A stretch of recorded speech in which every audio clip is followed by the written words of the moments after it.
வணக்கம் நேர்களே. தமிழக அரசியல் களம் ஒரு பரபரப்பான கட்டத்தை எட்டி இருக்கு அப்படிங்கறத பாக்குறோம். காரணம் என்ன அப்படின்னா, நடந்து முடிந்திருக்கக்கூடிய சட்டமன்ற தேர்தல் முடிவுகள் வந்தது அப்படி. யாருமே எதிர்பார்க்காத நிறைய ட்விஸ்ட் அண்ட் டர்ன்ஸ் இந்த சட்டமன்ற தேர்தல் முடிவுகளில் வந்திருக்கு அப்படிங்கிறது தான் நம்ம கடந்த 2-3 நாட்களாக பார்த்துக்கிட்டு இருக்கக்கூடிய ஒரு விஷயமாக இருக்கு. அந்த வகையில் இப்போ நாம் பார்க்கக்கூடியது என்ன அப்படின்னா, அமைச்சர்கள் 2021 அமைச்சர்களாக இருந்தவங்க அவங்க இந்த வாட்டி 2026 களம் காணும்போது எவ்வளவு அமைச்சர்கள் அவங்களுடைய அந்த தொகுதியில தோல்வியை தழுவி இருக்கிறாங்க. அப்படி தோல்வியை தழுவினவங்க யார்கிட்ட அந்த தோல்வியை தழுவி இருக்கிறாங்க அப்படின்னு பார்க்கும்போது நிறைய அதுல எண்ணிக்கையில் இருக்கிறது தமிழக வெற்றிக் கழக வேட்பாளர்கள் கிட்ட தான் அவங்க தோல்வியை தழுவி இருக்கிறாங்க அப்படின்னு நம்ம பார்க்குறோம். சில இடங்கள்ல மட்டும்தான் அது வேறுபடுது அப்படிங்கிறதையும் பார்க்குறோம். அந்த வகையில அமைச்சர்களுடைய தொகுதியோட நிலவரம் எப்படி இருந்திருக்கு, தாவேகா வேட்பாளர்கள் அங்க எப்படி சோபித்திருக்கிறாங்க, இது எல்லாத்தையும் பத்தியும் இந்த தொகுப்புல நம்ம விரிவா பார்க்கலாம். அஞ்சலி, இப்ப அந்த வகையில நம்ம பார்க்கக்கூடிய ஒரு தொகுதி அப்படின்னு பார்க்கும்போது திமுக தலைவரும் முன்னாள் முதலமைச்சருமான திரு மு க ஸ்டாலின் அவர்களுடைய தொகுதி தான். ரிசல்ட் வந்தபோது இந்த லீடிங் அந்த பின்னடைவு அதுல இருக்கும் போதே வந்து ஒரு ஃபர்ஸ்ட் ரவுண்டுக்கு அப்புறம் நம்ம பார்க்குறோம்னா எல்லாருக்குமே ஒரு அதிர்ச்சி தரக்கூடிய ஒரு தொகுதியாக தான் வந்து இந்த கொளத்தூர் இருந்தது. சரி, இது அடுத்தடுத்த சுற்றுகள் எப்படி இருக்க போகுது அப்படிங்கிறது வந்து பல தொகுதிகள் வந்து சீட் நுனிக்கே நம்மளை வர வச்சுது அப்படின்னா அதுல பிரதான இடம் பிடிச்சிருக்கிறது கொளத்தூர் தொகுதி தான். அதை நம்ம மறுக்கிறதுக்கும் இல்லை. சரி, யார் அந்த தொகுதியில வராங்க லீடிங்ல அப்படின்னு நம்ம பார்த்துட்டு இருக்கும் போதுதான் தாவேகா வேட்பாளரான முன்னாள் திமுகவுடைய சட்டமன்ற உறுப்பினராகவும் இருந்திருக்கிறாரு புரசைவாக்கத்துல திரு வி.எஸ். பாபு. இது எப்படி இருக்கு அப்படின்னு நம்ம பார்த்துக்கிட்டு இருக்கும்போது ரொம்ப அதிர்ச்சியா தான் இருந்தது. கடைசி அந்த டிக்ளரேஷன் யார் ஜெயிச்சாங்க அப்படின்னு டிக்ளரேஷன் பண்ணும்போது திரு வி.எஸ். பாபு அப்படின்னு சொல்லும்போது இது நிஜமாவே எல்லாருக்கும் இந்த அரசியல் எல்லாத்தையும் கடந்து ஒரு பெரிய அதிர்ச்சியா தான் இருந்திருக்கு அப்படிங்கறத நம்ம அன்னைக்கு டேராவே விட்னஸ் பண்ணோம். சரி, அப்படி என்னதான் அந்த நம்பர்ஸ்ல நடந்திருக்கு அப்படின்னு நம்ம பாக்குறோம் அப்படின்னா 2021 நம்ம வச்சு ஒரு சின்ன கம்பாரிசன் பண்றோம். தாவேகா அப்ப இல்ல, 2024 தான் அவங்க கட்சியே அவங்க அறிவிச்சாங்க. அப்ப 2026 கொளத்தூர்ல எப்படி இருந்திருக்கு ட்ரெண்ட் அப்படின்னு நம்ம பாக்குறோம். கிட்டத்தட்ட 82,997 வாக்குகள் அப்ப வாங்கியிருக்கிறாங்க அப்படிங்கறத பாக்குறோம். இப்ப என்ன இதுல பிரச்சனை அப்படின்னு வந்திருக்குன்னு பார்த்தோம்னா, திரு மு க ஸ்டாலின் அவர்களை பொறுத்த வரைக்கும் இது 3வது தேர்தல் அவர் தோல்வியை தழுவுறது. ஏற்கனவே வந்து 1984, 1991 இதுல 2 இடத்துல வந்துட்டு அவங்க தோல்வியை சந்திச்சிருந்தாங்க. அதுக்கு அடுத்தபடியா பல வருஷங்கள் கழிச்சு, பல சகாப்தங்கள் அப்படின்னு கூட சொல்லலாம் கழிச்சு ஒரு தோல்வியை சந்திச்சிருக்காங்க கொளத்தூர் தொகுதியில திமுக அப்படின்னா அது இந்த 2026. 2011 அவர் இருக்கக்கூடிய தொகுதி வந்து கொளத்தூர். ஸோ 2011, 2016, 2021 இந்த 3 தடவையிலும் ஒரு ஹேட்ரிக் வெற்றியை கொடுத்த ஒரு தொகுதி, அவருக்கு ஹேட்ரிக் வெற்றியை கொடுத்த தொகுதி கொளத்தூர் அப்படின்னு நம்ம சொல்றோம். அதுக்கு ஏத்த மாதிரி அடுத்து 2026 நிச்சயமா ஒரு டஃப்பான ஒரு விஷயமா தான் இருக்க போகுது இந்த தொகுதிங்கிறது எல்லாருமே எதிர்பார்த்த ஒண்ணு. வந்திருக்கக்கூடிய ரிசல்ட் வேற மாதிரி வந்திருந்தது. முக்கியமா இன்னொரு விஷயம் பார்க்கப்பட்டது என்ன, இந்த முறை கொளத்தூர் தொகுதியில மட்டும் கிட்டத்தட்ட சுயேட்சை வேட்பாளர்களோடு சேர்த்து 35 பேர் களம் கண்டிருக்காங்க. அதுல முக்கியமா பார்க்கப்பட்டவங்க 2 முகம் அப்படின்னு பார்த்தா அது ஒண்ணு நம்ம முன்னாள் முதலமைச்சர் மு க ஸ்டாலின் அவர்களும், அடுத்தபடியாக தாவேகா வேட்பாளர் இப்ப இருக்கக்கூடிய வெற்றி வேட்பாளர், இவங்க 2 பேருக்கு தான். நீங்க ஆரம்பத்திலே சொன்ன மாதிரி தான் ஃபர்ஸ்ட் ரவுண்ட்ல மட்டும் நம்ம வந்து பார்த்தோம் முதலமைச்சர் மு க ஸ்டாலின் முன்னிலை அப்படிங்கிறது. அதுக்கு அடுத்து வந்த ரிசல்ட் எல்லாமே பெரிய அதிர்ச்சி கொடுத்தது. கடைசியில் த எண்ட் ஆஃப் த டே அப்படின்னு பார்க்கும்பொழுது 82,997 வாக்குகள் வித்தியாசத்துல முதலமைச்சர் மு க ஸ்டாலின், முன்னாள் முதலமைச்சர் மு க ஸ்டாலின் அவர்கள் தோல்வியை சந்திச்சிருந்தாங்க. கிட்டத்தட்ட அந்த வித்தியாசம் அப்படின்னு பார்க்குறோம்னா வி.எஸ். பாபு கிட்ட இருந்து ஒரு 8,795 வாக்குகள் வித்தியாசத்துல தோல்வியை சந்தித்திருக்கிறார் திரு மு க ஸ்டாலின் அப்படிங்கிறது தான் கொளத்தூர் தொகுதியை பொறுத்த வரைக்கும் இருக்கக்கூடிய ஒரு சூழலா இருக்கு. இனி அடுத்தடுத்து என்ன அப்படிங்கிறதையும் நம்ம பார்க்கலாம். Next card please. ரைட், இப்ப அடுத்து நம்ம பார்க்கக்கூடியது திமுகவை சேர்ந்த இன்னொரு ஜாம்பவான், காட்பாடி தொகுதி முன்னாள் அமைச்சர் துரைமுருகன் அவர்கள். அவர் வந்து கடந்த முறையே நம்ம பார்த்தோம்னா ரொம்ப எட்ஜ் இருந்தது, யார் வர போறாங்க, அதிமுக வேட்பாளரா அப்ப இருந்த இப்பயும் அவரே தான் திரு ராமு, அவர் ஜெயிக்க போறாரா இவர் ஜெயிக்க போறாரா அப்படிங்கிற மாதிரி இருந்தது. இவருமே வந்து 1991 அப்புறம் இப்பதான் வந்து ஒரு தோல்வி அப்படிங்கிறதே பாக்குறாரு திரு துரைமுருகன். இப்ப கடந்த 2021 ஒரு 1000 வாக்குகளுக்குள்ளதான் இந்த வெற்றியே அமைஞ்சது. கடைசி ரவுண்டு வரைக்கும் போச்சு, இது எப்படி அமைய போகுதுன்னு தெரியலையே அப்படிங்கிற ஒரு இதுதான் இருந்தது. கடைசி ரவுண்ட்ல திரு துரைமுருகன் ஜெயிச்சிட்டாரு 2021. நீங்க சொல்றது 2021. ஆனா 2026ல மிகப்பெரிய அதிர்ச்சி திமுகவினரிடையே அப்படின்னு நம்ம பார்க்கிறோம். ஏன்னா 2வது இடத்துலயாவது ஒரு டஃப் காம்படிஷன் குடுப்பாரு அப்படின்னு எதிர்பார்த்தோம். ஆனா கிடைக்கப்பெற்ற தகவல் அப்படின்னு பார்க்கும்பொழுது 3வது இடத்துக்கு இந்த தடவ வந்துட்டு முன்னாள் அமைச்சர் துரைமுருகன் அவர்கள் வந்து தள்ளப்பட்டார் அப்படிங்கிறது ஒரு மிகப்பெரிய அதிர்ச்சி செய்தியா இருந்தது. காரணம் தாவேகா வேட்பாளர் சுதாகர் வந்து கிட்டத்தட்ட 69,868 வாக்குகள் பெற்றிருந்திருக்கிறாரு. அடுத்த இடத்துல பார்த்தோம்னா இங்கே நம்ம பார்க்கலாம் அதிமுக வேட்பாளர் அதே ராமு அவர் வந்து 63,998 வாக்குகள் வாங்கி 2ஆம் இடம். ரொம்ப அதிர்ச்சியா திரு துரைமுருகன் அவர்கள் 62,225 வாக்குகள் பெற்று 3வது இடம். ஸோ செகண்ட் பிளேஸ்க்கும் தேர்ட் பிளேஸ்க்கும் ஒரு பெரிய டிஃபரன்ஸ் இல்லை அப்படின்னாலுமே கூட இவருக்குமான டிஃபரன்ஸ் ரொம்ப நல்லாவே இருந்திருக்கு அப்படிங்கறத நம்ம பார்க்கணும். அதுவும் ஒரு ஜாம்பவானான திரு துரைமுருகனுக்கு இப்படி ஒரு இது இந்த வாட்டி கிடைச்சிருக்கு அப்படிங்கிறது அதிமுக அதாவது கட்சி மட்டும் கிடையாது, திமுகவினர் மட்டும் கிடையாது, அரசியல் கட்சிகளுக்கு இருக்கக்கூடிய எல்லாருக்குமே ஒரு பெரிய அதிர்ச்சி. எப்படி கொளத்தூர் தொகுதியில நிலைமை கொளத்தூர் தொகுதி நிலவரம் எப்படி ஒரு அதிர்ச்சியை கொடுத்ததோ அதை விட ஒரு பெரிய அதிர்ச்சி இதுக்கும் இருந்திருக்கு அப்படிங்கிறது தான் நம்ம களத்துல பார்த்தோம். அடுத்தபடியா நெக்ஸ்ட் கார்ட் ப்ளீஸ். அடுத்தபடியா நம்ம பார்க்கிறது பிடிஆர் தியாகராஜன் அவர்கள். அதாவது மதுரை மத்தியில ஒரு ஸ்ட்ராங் கேண்டிடேட் அப்படிங்கிறது வந்து ரெண்டு பேர் இருந்தாங்க. இவங்க 2 பேருக்குமே ஒரு நல்ல போட்டி இருந்துச்சு. ஆனா இந்த தடவை இவர் வெற்றி பெறுவாரு அப்படிங்கிறது தான் வந்து ஓவரால் இருந்த கருத்து கணிப்புகள் எல்லாமே சொல்லி இருந்துச்சு. ஆனா அந்த கருத்து கணிப்புகள் எல்லாம் உடைச்சு இந்த தடவை தாவேக அங்க வெற்றியை வசமாக்கி இருக்காங்க அப்படிங்கறத நம்ம பார்க்கணும். ஒட்டுமொத்தமாவே இந்த வாட்டி கருத்து கணிப்புகள்லாம் ஒன்னு டிரைவ் பண்ணி வந்தாங்க. அந்த ஈக்குவேஷன் அப்படியே வேற மாதிரி கலை யதார்த்தமா மாறி இருக்கு. அதுல அதிர்ச்சி கொடுத்த இன்னொரு தொகுதியில வந்து மதுரை மத்தி அப்படிங்கறதும் சொல்லணும். ஏன்னா மதுரை மத்தியை பொறுத்த வரைக்கும் இது 3வது வாட்டி திரு பிடிஆர் பழனிவேல் தியாகராஜன் களம் காணக்கூடியது. சோ 2016 2021 ரெண்டுத்துலயுமே அவர் தான் அங்க போட்டி போட்டு ஜெயிச்சிருக்கிறாரு. 2016ல 64,000 வாக்குகள் பெற்றிருக்கிறாரு. 2021ல 73,000 வாக்குகள் பெற்றிருக்கிறாரு. சோ இது தேர்ட் டேர்ம் அப்படிங்கும் போது இன்னும் ஒரு கூடுதல் எதிர்பார்ப்பு இருந்தது. அது மட்டும் இல்லாம பரபரப்பை பத்த வைக்கிறதுக்கு அதிமுக தரப்புல இருந்து கூட்டணி கட்சியான புதிய நீதி கட்சியில இருந்து திரு சுந்தர் சோ இது ஓகே போட்டி வேற லெவல்ல போயிட்டு இருக்கு. ரொம்ப ஒரு முக்கியமான ஒரு தொகுதியா இதுவும் வந்துருச்சு. செலிபிரிட்டி ஸ்கொயர் தொகுதி ஆயிடுச்சு இது அப்படிலாம் பேசும்போது அதெல்லாம் தாண்டி நடுவுல இந்த கௌஷிக் வந்தா அப்படிங்கிற இந்த படத்துல வர டைலாக் மாதிரி தான் ஒருத்தர் வந்தாரு. அவர் யாருன்னு நமக்கே தெரியும். இல்ல விவாதங்கள்ல பார்த்த ஒரு முகம் இது எல்லாருக்குமே பரிச்சயமான, அதுவும் நம்மளுடைய தந்தி டிவி விவாதத்துல எல்லாம் அவர் இல்லாம ஒரு விவாதமே போகாது அப்படிங்கிற மாதிரியான ஒரு இதா இருந்தது. சோ இவங்க இந்த வேட்பாளர் அப்படிங்கிற அறிவிக்கிறதுக்கு முன்னாடி வரைக்கும் ஏன் அறிவிச்சதுக்கு அப்புறம் எல்லாரும் களத்துல போனதுக்கு அப்புறம் கூட போட்டி அப்படிங்கிறது வந்து திமுகக்கும் அதிமுகவுக்கும் அப்படிதான் இருக்க போகுதுங்கிறது தான் இருந்தது மதுரை மத்தியை பொறுத்த வரைக்குமே கூட. ஆனா ரொம்ப சர்ப்ரைஸ் எலிமெண்டா திரு முஸ்தபா வந்து நான் தான் அப்படின்னு சொல்லிட்டாரு. அவர் பெற்றிருக்கக்கூடிய வாக்குகள் அப்படின்னு பாக்குறோம் 63,414 வாக்குகள் பெற்றிருக்கிறாரு. சோ இதுவுமே ஒரு அதிர்ச்சி கொடுக்கக்கூடிய ஒரு தொகுதியா மாறி இருக்கு அப்படிங்கறத நம்ம பாக்குறோம். Next card please. சோ இப்ப அடுத்து பார்க்கக்கூடிய தொகுதி அப்படின்னா தூத்துக்குடியிலுமே அமைச்சர் கீதா ஜீவன், அதாவது தொகுதிக்கு ரொம்ப ரொம்ப ரொம்ப ரொம்ப பிரபலமான செல்வாக்கு நிறைந்த ஒரு முகம் அப்படின்னு நம்ம பார்க்கிறோம். அதே போல ஒரு திமுகவுடைய கோட்டையா திகழ்ந்திருக்கக்கூடிய ஒரு தொகுதியாகவும் இது இருக்கு அப்படிங்கும்போது இங்கேயுமே ஒரு டஃப் காம்படிஷனுக்கான வாய்ப்பு இருக்கு அப்படின்னு தான் சொல்லணும். ஆனா இது இன்னொரு விதத்துல ரொம்ப ஒரு ஸ்டார் தொகுதியா மாறிடுச்சு. ஏன்னா தாவேகா தலைவர் விஜயுடைய நண்பர் ஸ்ரீநாத் அவர் ஒரு நடிகர், அவர் களம் காணக்கூடிய ஒரு தொகுதியா மாறதுனால கூடுதலான ஒரு எக்ஸைட்மெண்ட் தூத்துக்குடி தொகுதியிலுமே தொற்றிக்கொண்டது அப்படின்னு தான் நம்ம சொல்லணும். எப்படி இருக்க போகுது சுவாரஸ்யமும் கூட நம்ம அந்த வாக்கு எண்ணிக்கை அப்படின்னு பார்க்கும் பொழுது லாஸ்டா ஒரு 3 ரவுண்டு பெண்டிங் இருந்துச்சு. அந்த 3 ரவுண்டு பெண்டிங் இருக்கும் போதே முன்னாடியே வந்து அனௌன்ஸ் பண்ண ஒரு ஸ்டேஜுக்கு போயிட்டாங்க.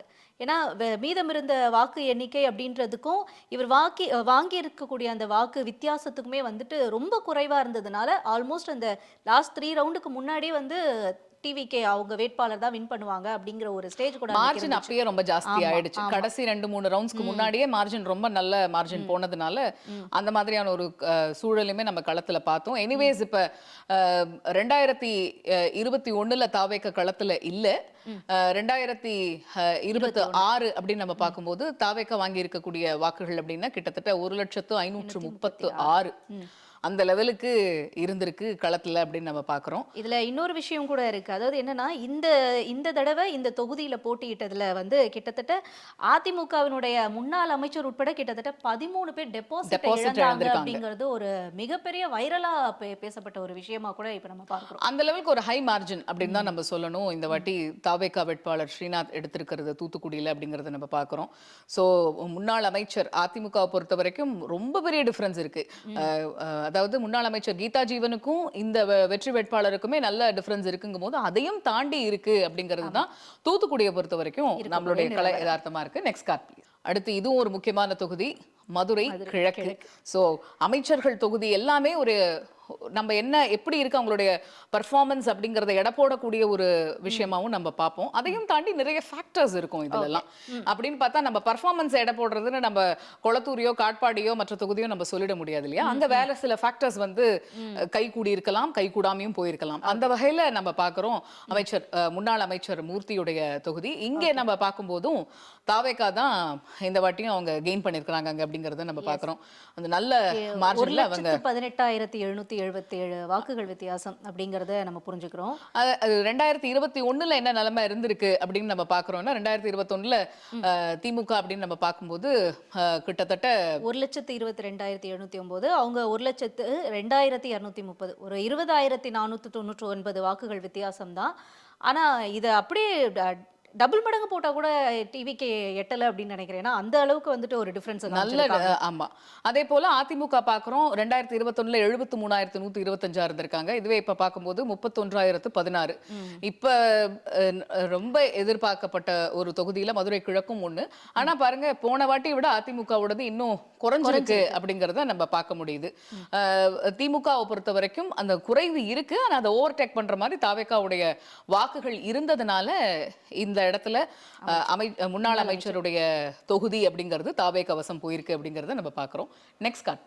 ராணிப்பேட்டை இது தொகுதி, அதாவது வேட்பாளர் அறிவிக்க ஆரம்பிச்சதுல இருந்தே வந்து ஒரு கவனம் பெற்ற ஒரு தொகுதியா மாறினது ராணிப்பேட்டை தொகுதி. காரணம், ராணிப்பேட்டை தொகுதியில முன்னாள் அமைச்சர் ஆர் காந்தி அவருடைய மகனுக்கு தான் முதல்ல வாய்ப்பு கொடுக்கப்பட்டது.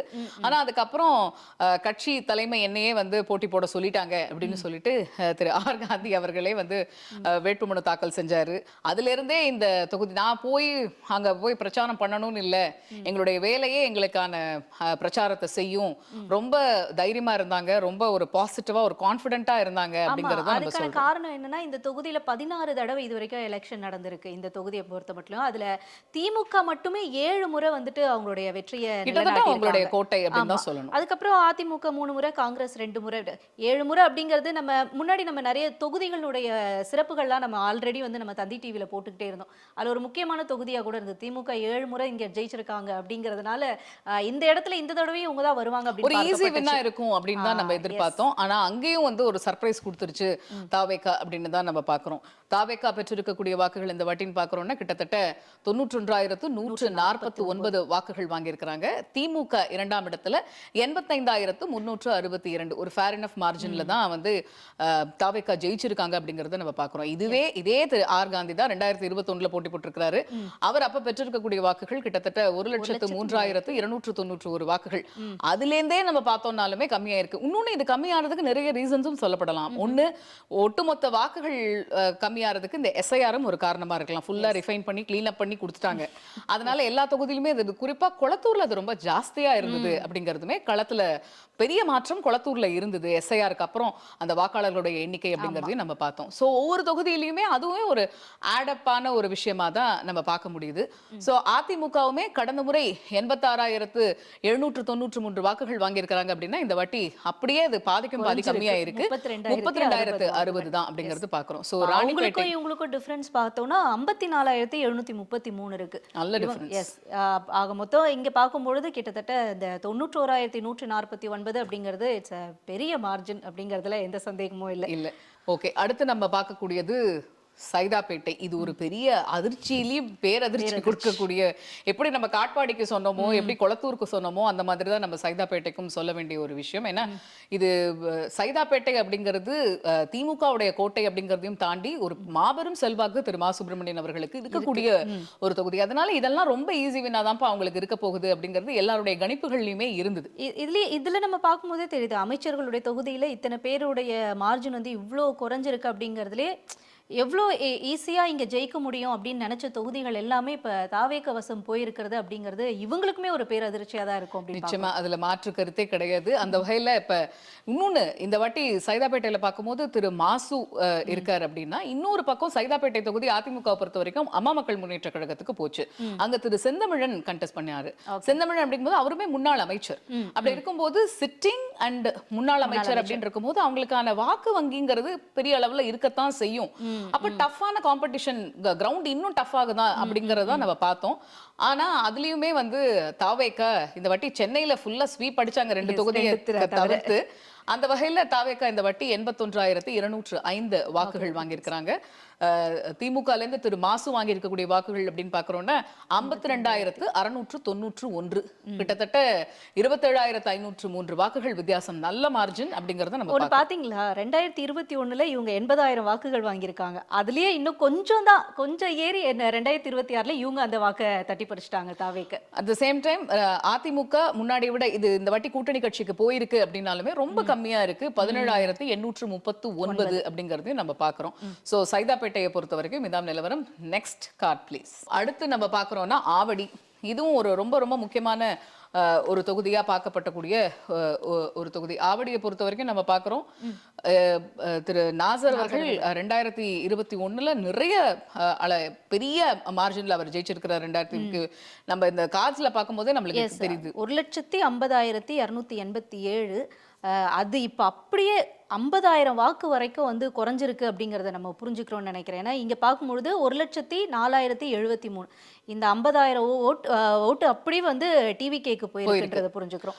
சோ 1,80,384 வாக்குகள் இந்த வாட்டி தமிழக வெற்றி கழகம் ஆவடியை பொறுத்த வரைக்கும் தன்வசப்படுத்தி இருக்கிறாங்க அப்படிங்கறத பாக்குறோம்.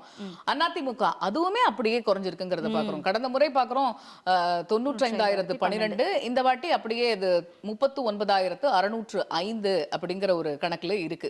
சோ தமிழக வெற்றி கழகம் இப்ப 1,80,384 வாக்குகள் பெற்று ஆவடியை தன்வசப்படுத்தி இருக்கிறாங்க. அமைச்சர் இழந்திருக்கிறார் ஆவடிங்கிறத பாக்குறோம். நெக்ஸ்ட் நம்ம பார்க்கக்கூடிய தொகுதி, இதுவும் ஒரு இம்பார்ட்டன்டான செலிபிரிட்டி தொகுதி அப்படின்னு தான் நம்ம சொல்லணும். திருவெரும்பூர் சட்டமன்ற தொகுதி 2016 அதே போல 2021 ரெண்டுத்துலயுமே திரு அன்பில் மகேஷ் பொய்யாமொழி தான் திருவெரும்பூர் தொகுதியை பொறுத்த வரைக்கும் தன்வசப்படுத்தி வச்சிருந்தாரு. ஆனா இந்த வாட்டியுமே அவர் தான் வரப்போறாரு. ஏன்னா கட்சியை பொறுத்த, அதாவது தொகுதியை பொறுத்த வரைக்கும் ரொம்ப செல்வாக்கு மிகுந்த ஒரு நபரா அறியப்பட்ட ஒரு நபர் திரு அன்பில் மகேஷ். அதே போல முழுக்க முழுக்க அது ஒரு டெல்டா ஒட்டிய பகுதி அப்படின்னு சொல்லும்போது ரொம்ப திமுக ஸ்ட்ராங் ஹோல்ட் அப்படிங்கிற மாதிரியான ஒரு விஷயம் தான் பார்க்கப்பட்டது. அந்த வகையில எப்படி இருக்க போகுது அப்படிங்கும்போது இதுவுமே கடைசி நிமிஷம் வரைக்கும் அந்த முன்னிலை பின்னடைவுன்னு இருக்கக்கூடிய பல தொகுதிகள்ல திருவெரும்பூர் தொகுதியும் ஒண்ணு அப்படிங்கறத நம்ம பாக்குறோம். ஆனா ஃபைனலி இந்த ரிசல்ட் அப்படின்னு பார்க்கும்போது 2026ல தாவேக 89,837 வாக்குகள் பெற்று திருவெரும்பூர் தொகுதியை தன்வசப்படுத்தி இருக்கு. இதே நம்ம 2021 எப்படி இருந்திருக்கு திமுகக்கு அப்படின்னு பாக்குறோம்னா கிட்டத்தட்ட திரு அன்பில் மகேஷ் 1,05,424 வாக்குகள் வாங்கியிருக்காங்க. அதாவது அப்ப இருந்த வித்தியாசம் 81,132 இருந்த வித்தியாசம் அப்படிங்கிறது, அதாவது இவங்களுடைய வித்தியாசம் 2026ல இருக்கிறது தான். இதுல இன்னும் கொஞ்சம் கூடி 2026ல இவங்க வந்துட்டு எடுத்திருக்காங்க வாக்காவை. மொத்தமா வித்தியாசமே அவங்களுக்கு அப்படி இருக்கு. இங்க பாருங்க 81, 89 இதுல இருந்தே நம்ம புரிஞ்சுக்கலாம் அவ்வளோ வாக்குகள் வந்துட்டு டிவிகே கிட்ட போயிருக்கு. நவல்பட்டு விஜய் அப்படிங்கிறவரு அந்த இடத்துல இந்த இடத்த வந்து ஒரு ஸ்ட்ராங் ஹோல்ட், ஒரு ஸ்ட்ராங் பிளேயரா அவரும் அந்த இடத்துல இருந்திருக்கிறாரு. நவல்பட்டு விஜய் இந்த தொகுதியை தன்வசப்படுத்திட்டாரு தாவேகாக்கு அப்படிங்கிறது தான் பாக்குறோம். Next card please. அடுத்து ஒரு முக்கியமான தொகுதி சேலம் வடக்கு. அமைச்சர் ராஜேந்திரனுடைய தொகுதியை முன்னாள் அமைச்சர் ராஜேந்திரன் அவர்கள் வசப்படுத்தி இருந்த ஒரு தொகுதியா இது இருந்திருக்கு. இப்ப இதுல நம்ம பார்க்க வேண்டிய விஷயம் என்ன அப்படின்னு சொன்னா, சேலம் வடக்குலயுமே வந்து சேலம் அப்படிங்கும்போது இது ஒண்ணு இது அதிமுக அதிமுக பக்கம் கிட்ட போகும், இருக்கணும். இல்லைன்னா திமுக அப்படிங்கிற ஒரு கிரவுண்ட்ல தான் இதுவுமே இருந்தது. ஆனா என்ன ஆயிடுச்சு, இங்கேயுமே வந்து தாவேக்க ஒரு விக்டரியை கொடுத்திருக்கிறாங்க அப்படிங்கறத நம்ம லாஸ்ட் பாக்குறோம். 2 டைம்ஸ் கூட இவர்தான் வின் ஆகியிருக்காரு. எஸ். 2016 தேர்தலும் சரி, 2021 தேர்தலையுமே இவர்தான் போட்டியிட்டு அந்த வெற்றியை வசமாக்கியிருக்காரு. தொகுதியின் முகமா அறியப்பட்ட இவர் இருந்தாலுமே அங்க இவருக்கு ஒரு பெரிய டஃப் ஃபைட் இருந்திருக்கு இந்த வாட்டி அப்படிங்கறதையும் நம்ம பார்க்க முடியுது. 2026ல இப்ப நடந்து முடிந்திருக்கக்கூடிய தேர்தல்ல தாவேக்கா பெற்ற வாக்குகள்னு பார்த்தோம்னா 85,710. இதுவே கடந்த முறை 2021ல திரு ராஜேந்திரன் அவர்கள் பெற்ற வாக்குகள் 93,432.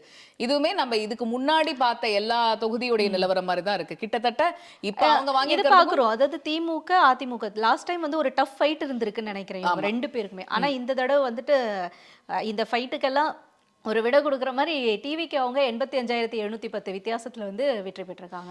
சோ இந்த வாட்டி அதிமுக கூட்டணியிலுமே நம்மளுக்கு வந்து கூட்டணிக்கு போயிருக்கு இந்த தொகுதின்னு பார்க்கும்போது இது 44,238 அப்படிங்கிற எண்ணிக்கையில கொஞ்சம் சரிஞ்சிருக்கு, கிட்டத்தட்ட பாதிக்கு பாதி சரிஞ்சிருக்கு அப்படிங்கிறதையுமே பார்க்க முடியுது. சோ தாவேகா வேட்பாளர் 85,710 வாக்குகள் பெற்று சேலம் வடக்கு தொகுதியை அமைச்சர்கிட்டேந்து தன்வசப்படுத்தி இருக்கிறாங்கிறத பார்க்கிறோம். Next card please.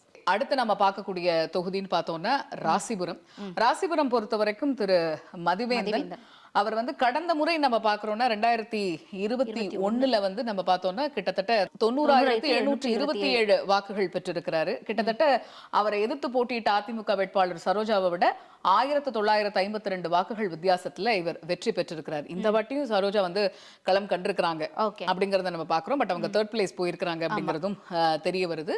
தாவேகா வந்து இந்த வாட்டி தொகுதியை தட்டி பறிச்சிருக்கிறாங்க. அவங்க வாங்கி இருக்கக்கூடிய வாக்குகள் 74,808. கிட்டத்தட்ட பார்க்கும்போது நம்மளுக்கு வந்து 32,873 வாக்குகள் வித்தியாசம் வருது இந்த தொகுதியை பொறுத்த வரைக்கும், ராசிபுரம் தொகுதியை பொறுத்த வரைக்கும் அப்படின்னு பார்க்குறோம். ஒரு டஃப் ஃபைட் இந்த தொகுதியிலுமே இருந்தது. என்ன ஆகுது அப்படிங்கிற ஒரு விஷயமா இருந்தது. இது அடுத்து என்ன ஆகும் அப்படிங்கிறது வந்து இந்த தொகுதியில ஒவ்வொரு ரவுண்டுக்கு அப்புறமே இருந்தது. இங்கேயுமே வந்து நம்மளுக்கு அந்த பின்னடைவு முன்னிலைங்கிறது மற்ற ரவுண்ட்ஸ் மாதிரி, அதாவது மற்ற தொகுதி மாதிரி ரொம்ப டஃப்பா போகலையே ஒழிய, ஆனா இதுலயுமே நடுவுல மாறிட்டே தான் இருந்தது அப்படிங்கிறதையும் நம்ம ராசிபுரத்தை பொறுத்த வரைக்கும் பார்க்கணும். Next card please. சோ அடுத்து நாம பார்க்கக்கூடிய தொகுதி ஈரோடு மேற்கு. ஈரோடு மேற்கு பொறுத்த வரைக்கும் முன்னாள் அமைச்சர் முத்துசாமி அவருடைய வசம் இருந்த தொகுதியா இருந்திருக்கு 2021ல அப்படிங்கறத நம்ம பார்க்கிறோம். 2021 நிலவரம் நம்ம பார்க்கும்போது அவர் பெற்றிருக்கக்கூடிய வாக்குகள் கிட்டத்தட்ட 1,757. அப்படியே இந்த வாட்டி பார்க்கிறோம் அது அப்படியே குறைஞ்சிருக்கு. 74,586 வாக்குகள் பெற்றிருக்கிறாரு அப்படிங்கறத நம்ம பார்க்கிறோம். தாவேகாவை பொறுத்த வரைக்கும் 96,836 வாக்குகள் பெற்று 2026ல ஈரோடு மேற்க தன்வசப்படுத்தி இருக்கிறாங்க தாவேகாவினர் அப்படிங்கறத நம்ம புரிஞ்சுக்க முடியுது. தொகுதி திமுகலேருந்து போயிருக்கு தாவேகா பக்கம் அப்படிங்கறதையும் நம்ம ஈரோடு மேற்க பொறுத்த வரைக்கும் நம்ம பார்க்கிறோம். Next card please. அடுத்து நம்ம பார்க்க போறது ஆலந்தூர் தொகுதி. காஞ்சிபுரம் மாவட்டத்தை சேர்ந்த ஆலந்தூர். காஞ்சிபுரம் மாவட்டத்திலேயே முழுசா எல்லா தொகுதிகளுமே தாவேகா வென்றெடுத்த ஒரு தொகுதி அப்படின்னாலுமே கூட ஆலந்தூர் ரொம்ப உன்னிப்பா கவனிக்கப்பட்டது. காரணம் அமைச்சருடைய தொகுதி அப்படிங்கிற ஒரு காரணத்தினால. ஆனா இந்த முறை பார்க்கிறோம் 2026 தேர்தல்ல திரு தாமோ அன்பரசனை பின்னுக்கு தள்ளி தாவேகா வேட்பாளர் ஜெயிச்சிருக்கிறாங்க. அவங்க பெற்றிருக்கக்கூடிய வாக்குகள் அப்படின்னு நம்ம பார்க்கிறோம்னா 1,12,205 ஒரு நல்ல மார்ஜின் எடுத்திருக்கிறாங்க அப்படிங்கறத நம்ம பார்க்கிறோம். திரு தாமோ அன்பரசன் பெற்றிருக்கக்கூடிய வாக்குகள் அப்படின்னு பார்த்தா இப்ப 82,596 அப்படிங்கறதுலயே இருக்கு. கிட்டத்தட்ட அதாவது இங்க இவங்க லாஸ்ட் இயர் 2021ல வாங்கின அந்த வாக்குகள் வந்து இப்ப அவங்களுக்கு அங்க வித்தியாசம் அளவுக்கு போயிருக்கு அப்படிங்கறத புரிஞ்சுக்கிறோம் நம்ம இங்க. கிட்டத்தட்ட அந்த லெவலுக்கு தான் இவங்க வாங்கி இருக்காங்க 2021ல. இப்ப டிவிக்கு எடுத்திருக்கக்கூடியதை விட இன்ஃபேக்ட் அதை விட கொஞ்சம் ஜாஸ்தி அப்படின்னே நம்ம சொல்லலாம். இப்ப 1,12,000னா அப்ப 1,16,000 இருந்திருக்கு. கிட்டத்தட்ட ஜாஸ்தியாவே இருந்திருக்காங்க. ஆனா இது அப்படியே இப்ப சரிஞ்சிருக்கு அப்படிங்கறதையும் நம்ம பார்க்கிறோம். அடுத்த இடத்துல 3rd பிளேஸ்ல இங்க நிறைய இடங்கள்ல அதிமுக இருக்கு அப்படிங்கறதையும் நம்ம தொடர்ந்து ஒவ்வொரு அமைச்சர்கள் தொகுதியில் எல்லாமே 3rd பிளேஸ்க்கு அவங்க போறாங்க அப்படிங்கறதையும் நம்ம பார்க்கிறோம். ஒரு இடம் மட்டும் தான் மாறி இருக்கு. 2 இடம் மாறும். மேபி நம்ம அடுத்தடுத்த காட்சியில அதை பார்ப்போம்னு நினைக்கிறேன். Next card please. சோ அடுத்து ரொம்ப முக்கியமான ஒரு தொகுதி மன்னார்குடி தொகுதி. மன்னார்குடி தொகுதியை பொறுத்த வரைக்கும் ரொம்ப எதிர்பார்ப்பை ஏற்படுத்தின ஒரு தொகுதி அப்படின்னு நம்ம பாக்குறோம். காரணம் முன்னாள் அமைச்சர் டிஆர்பி ராஜா. சோ 2011ல இருந்து அவர் இந்த தொகுதியில தொடர்ந்து ஜெயிச்சிட்டு வராரு. ஹேட்ரிக் வெற்றியை கொடுத்திருக்கிறாரு இந்த தொகுதியில அப்படின்னு தான் நம்ம பார்க்கணும். இது 4th டைம் கண்டெஸ்ட் பண்றாரு அப்படிங்கும் போது கூடுதல் எதிர்பார்ப்பு இருந்தது. ஆனா அந்த எதிர்பார்ப்பு தவிடுபடி ஆயிடுச்சு. ஆனா இந்த வாட்டி டிவிகே கிடையாது. அங்க அந்த விஷயத்தை தகர்த்தது டிவிகே கிடையாது, அதிமுக கூட்டணியில இருக்க அமமுக. அவங்களுடைய வாக்கு அப்படின்னு பார்க்கும்பொழுது 2026ல 68,416 வாக்குகள் வாங்கியிருக்காங்க. அதாவது வித்தியாசம் அப்படின்னு பார்த்தோம்னா 18,637 வாக்குகள் வித்தியாசத்துல இவங்களுடைய வெற்றி அப்படிங்கிறது உறுதியா இருக்கு. சோ உங்க செகண்ட் பிளேஸ்ல திரு டிஆர்பி ராஜா அவங்க இருந்திருக்காங்க 66,850. தேர்ட் பிளேஸ்ல இந்த இடத்துல வந்து தமிழக வெற்றி கழகம் இருந்திருக்கு 44,266. சோ இந்த வாட்டி மன்னார்குடியை பொறுத்த வரைக்கும் அதிமுக கூட்டணி தொகுதியை கைப்பற்றிட்டு போயிருச்சு அப்படிங்கறத நம்ம பாக்குறோம். 2021ல கூட இப்ப அம்மா மக்கள் முன்னேற்ற கழகம் வேட்பாளர் வந்து 2021லயுமே இருந்தாரு. ஆனா அதிமுக தனியா கண்டெஸ்ட் பண்ணாங்க, டிஆர்பி ராஜாவை எதிர்த்து அமமுக தனியா கண்டெஸ்ட் பண்ணாங்க, இதே வேட்பாளர் தான். அப்படி இருக்கும்போது இப்ப ரெண்டு பேரும் சேர்றாங்கும் போது அவங்களுக்கான பலம் அப்படிங்கிற ஒரு ஆங்கிளும் இருந்தது. அதுவே நிரூபணம் ஆயிடுச்சு அப்படிங்கறத நம்ம பாக்குறோம். Next card. ஓகே, அடுத்தபடியாக நம்ம காங்கேயம் தொகுதி பார்க்குறோம். முன்னாள் அமைச்சர் சாமிநாதன். இதுக்கு முன்னாடி நம்ம டிஆர்பி ராஜா அவரோட தொகுதி எப்படி அதிமுக கூட்டணி அவங்க கைப்பற்றிட்டாங்களோ இது இந்த கார்டு நம்ம பார்க்கும்போது இவங்களுக்கும் அது பொருந்தும். ஏன்னா இங்கே அப்படின்னு பார்க்கும்பொழுது ஒரு திமுகக்கும் அதிமுகக்கும் ஒரு நல்ல காம்படிஷன் இருந்துச்சு. ஆனால் இந்த தடவை நீங்கள் முன்னாடி சொன்ன மாதிரி அதிமுக கூட்டணி எப்படி வந்துட்டு டிஆர்பி ராஜாவோட தொகுதியை கைவசப்படுத்திக்கிட்டாங்களோ அந்த மாதிரி இந்த தடவையும் வந்து அதிமுக கூட்டணி அவங்களுடைய வெற்றி இது வசனம். இந்த காங்கேயம் பொறுத்த வரைக்கும் அதிமுக அவங்க அதன்படி பார்த்தோம்னா 2021ல 86,866 வாக்குகள் வாங்கியிருக்காங்க. ஆனா இந்த தடவை வந்துட்டு திமுகவோட சற்று அதிகமான வாக்குகள்ல வந்து இவங்க வெற்றியை வசமாக்கி இருக்காங்க. 71 விட அவங்க கம்மியா வாங்கியிருக்காங்க. ஆனா அவங்கள விட இவங்க அதிகமாயிட்டாங்க. இப்படி ட்ரையாங்கிள் ஷேப்ல வருது இந்த வெற்றி மட்டும் நம்ம பார்க்கும்பொழுது. மொத்தமா 71,122 வாக்குகள் அதிமுக எடுத்திருக்காங்க. 59,200. இல்ல இன்னொரு விஷயம் கவனிக்கணும். ஏன்னா இவங்க திமுகவோட டிவிகே போயிருக்காங்க. அவங்க 62,989 ஒரு டஃப் ஃபைட் தான் கொடுத்திருக்காங்க. கிட்டத்தட்ட இடத்துக்கு இவரும் தள்ளப்பட்டிருக்காரு. நம்ம ஆரம்பத்துல துரைமுருகன் அவருடைய காட்பாடி தொகுதியை பார்த்த மாதிரி இங்க திமுக வேட்பாளர் 3வது இடத்துக்கு தள்ளப்பட்டிருக்காரு. அதன்படி பார்த்தோம்னா இப்ப 15,744 வாக்குகள் வித்தியாசத்துல சாமிநாதன் அவர்கள் வந்து தோல்வியை சந்திச்சிருக்காரு. சோ இப்ப நம்ம பார்த்த அந்த லிஸ்ட்ல முன்னாள் அமைச்சர்கள் கிட்ட இருந்து அந்த தொகுதிகளை தட்டி பறிச்சது தாவேகா வேட்பாளர்களா இருந்திருக்கிறாங்க அதிக எண்ணிக்கையில. 1-2 தொகுதிகள் அப்படின்னு பார்க்கும்போது அது அதிமுக கூட்டணி வசம் போயிருக்கு அப்படிங்கறதையும் நம்ம பாக்குறோம். தாவேகா கிட்ட போன எல்லா இடத்துலயுமே அதிமுக 3ஆம் இடம் பிடிச்சிருக்காங்க அப்படிங்கறதையும் நம்ம இங்க கவனிக்க வேண்டியதா தான் இருக்கு. இது போல இன்னும் நிறைய விஷயங்களை நம்ம டீகோட் பண்ண போறோம். பின்வரும் தொகுப்புகள்ல விரிவா பார்க்கலாம்.